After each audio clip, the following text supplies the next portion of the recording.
Donald Trump and the MAGA Republicans in Congress are panicking as they see the midterms approaching. Tick-tock, we see cracks forming. Let's talk about the latest Morris poll that came out earlier in the week. Democrats currently have a 14-point lead against Republicans on a 2026 generic ballot. Are you kidding me? I'm not kidding you. When last asked in November of 2024, it was 48 to 48%. The big swing, perhaps not surprisingly, independents. Democrats have a plus 33-point advantage over Republicans.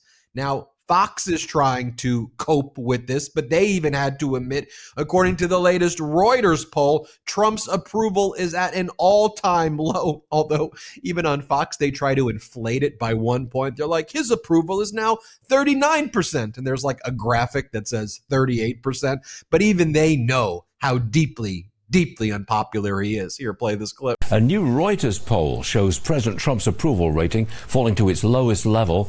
This is apparently because of prices and the Epstein files. His approval rating sits at 39%. That is down 9 points from when he took office. So what does Donald Trump do to address that? Well, he holds a conference with the Saudis, who his family is in business with, that the Trump organization's making billions of dollars off of, and Jared Kushner's making money off of.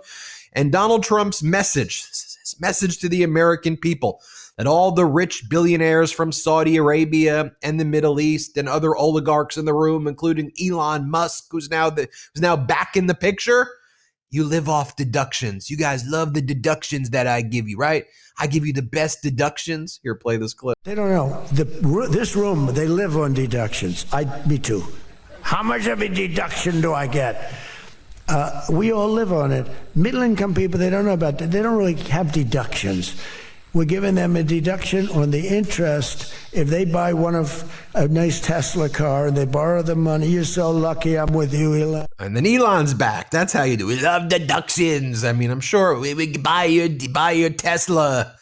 Wow. And then Donald Trump, despite kicking people off of SNAP and ripping away people's health care, he tries to brag that he's lifted over 600,000 Americans on food stamps, and that's happening rapidly. No, what you're doing is you're taking away programs that people rely on to live, and you're starving Americans to death, and you're making things far less affordable. Let's play this clip. In 9 months, we've lifted over 600,000 Americans off food stamps, and that's happening rapidly.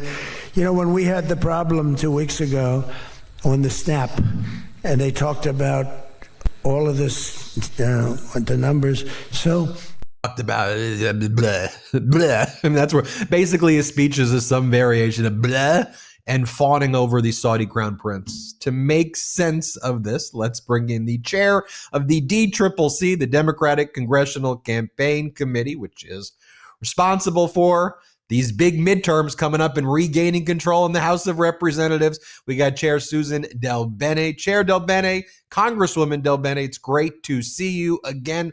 There seems to be momentum. Trump's approval seems to be plummeting. When you and I last spoke, it was before the elections earlier in November, which seemed to be a resounding repudiation of Trump and MAGA. But they seem to be doubling down, Congresswoman. What do you make of it all? Well, it was a resounding repudiation, and also a testament to what happens when you have great candidates who are talking about the issues that matter and want to serve to help their communities.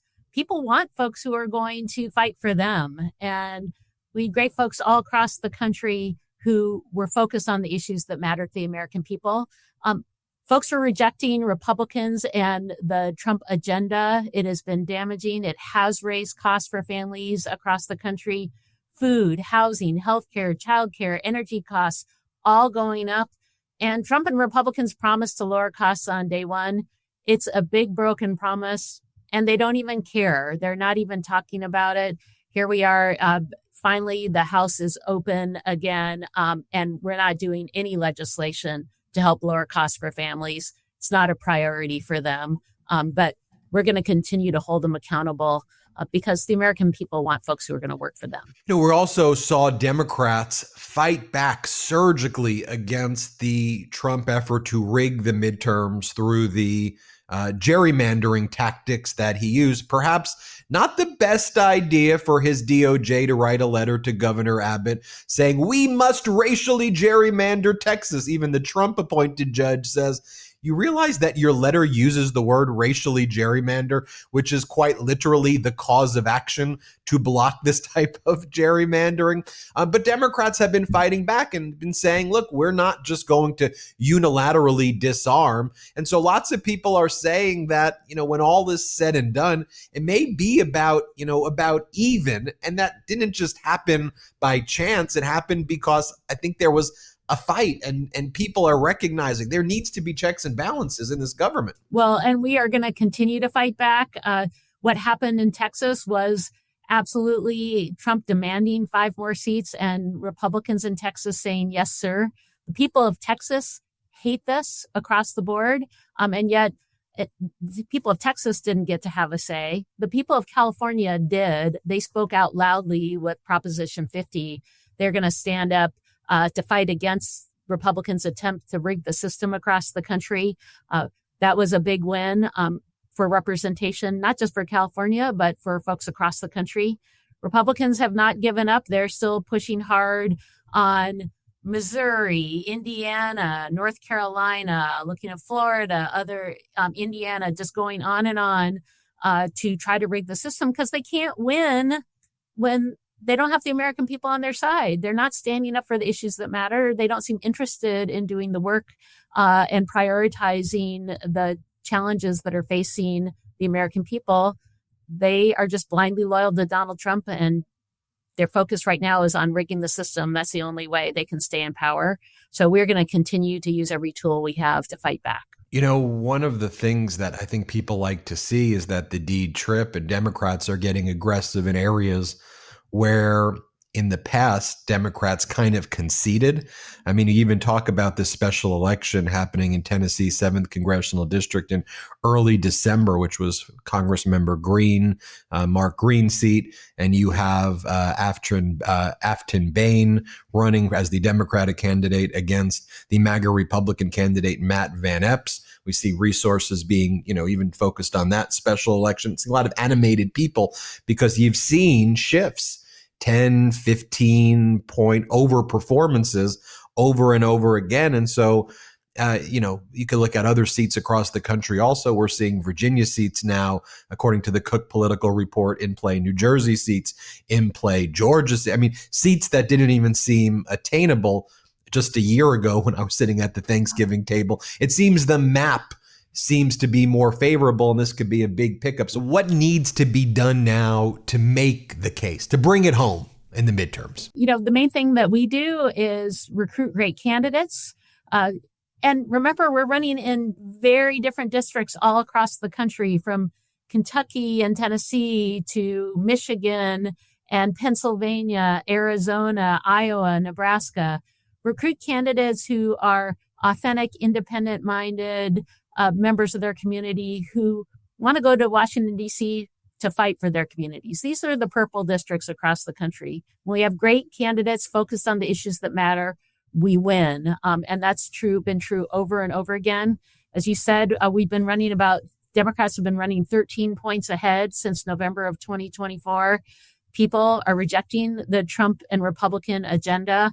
And when we have great candidates running who they know are working hard to represent their communities, coming back to Washington, D.C. to do a great job, represent and get things done for their communities, that's how we win. We're going to hold Republicans accountable for the damage that they are causing, and we're going to have great candidates running strong campaigns and take back the House in 2026. Look, you see the number there from the independents, plus 33, and that's not unique to that poll. One of the things that I go back to, plus 33 in favor of Democrats, one of the things that I go back to is just basic governance. The fact that the MAGA Republicans in the House and in the Senate, but you and I are talking about the House now, are not doing literally the job, and they're supposed to be a co-equal branch, and they're supposed to speak with the other political party and they're supposed to be debate, like at a basic level before we get even into the policies, debate, discussion, co-equal branch,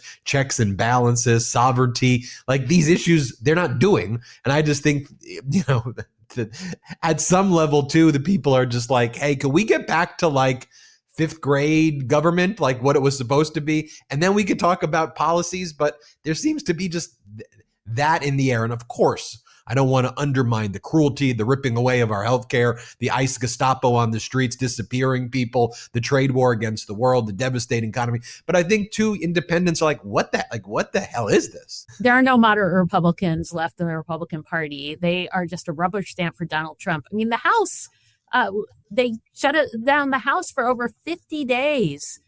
Went on vacation. We're not doing any work at all. We were back in Washington, D.C. over and over again on the Democratic side, talking about the work that needs to be done to help our communities. And they were indifferent to the challenges facing the American people. We need folks who actually understand that their job as a representative also are coming to Congress to get things done and serve as a co-equal branch. Make sure that we are doing our job on oversight, having hearings, bringing in folks for the administration, making them answer questions. Standing up and doing our job is critically important, but Speaker Johnson is focused on making sure they're a rubber stamp, and Republicans fall in line every time. Sometimes folks try to talk like they're moderate, but just look at their votes over and over and over again, falling in line with Donald Trump, not standing up for their communities. Congresswoman, people watching this, about to head to the Thanksgiving table where things are far more expensive, where people are far worse off than they were a year ago. We see that just life experience and also in the polling data, but just experiencing life outside of the Club Rose Garden and the Golden Ballrooms and Mar-a-Lago Gatsby parties. What should people take away? If they watch this video and they ask, what can I do and what can I share with people to be helpful to establishing the right checks and balances by electing Democrats? What would you tell them right now heading into Thanksgiving? Well, first, I'd say public sentiment matters a lot. You see those changes in poll numbers, those have a big impact on kind of the view across the country about the possibility to make sure that we are electing folks who are going to stand up for them. That also continues to help us hold Republicans accountable when they're looking at votes, policy that we could be working on that can make a difference right now. It's important that they continue to hear from their communities because they're not holding town halls. They're not doing things to listen to their communities. And I think it's important that people continue to make sure their voices are heard. But obviously, the biggest way we can make sure we make a difference and people's voices are heard is by making sure that folks vote, that people turn out, participate, and help make sure that the great candidates we have running across the country, some great candidates we have right now, folks like Bobby Polito in Texas or Joe Mendoza and Jonathan Nez in Arizona, or Janelle Stelson in Pennsylvania, or Christina Bohannon in Iowa. I can go on and on. Make sure that these are representatives next November who are going to be sworn in to stand up for their communities, that we take back the gavels, that we have Speaker Hakeem Jeffries. That actually gives us a strong voice for the people. We have a House that works for the people. It's also a check on this president and a chance for us to actually move forward with policies that make a difference, lower costs. That needs to be our priority. We got the chair of the DCCC right here, DelBene, Congresswoman DelBene. We appreciate you. And I've got a feeling that some of those candidates you mentioned will be showing up here on the MeidasTouch Network to tell their stories to the Meidas Mighty. Thank you so much, as always, for joining us. Thank you. Everybody hit subscribe. Let's get to 6 million subscribers. Want to stay plugged in? Become a subscriber to our Substack at MeidasPlus.com.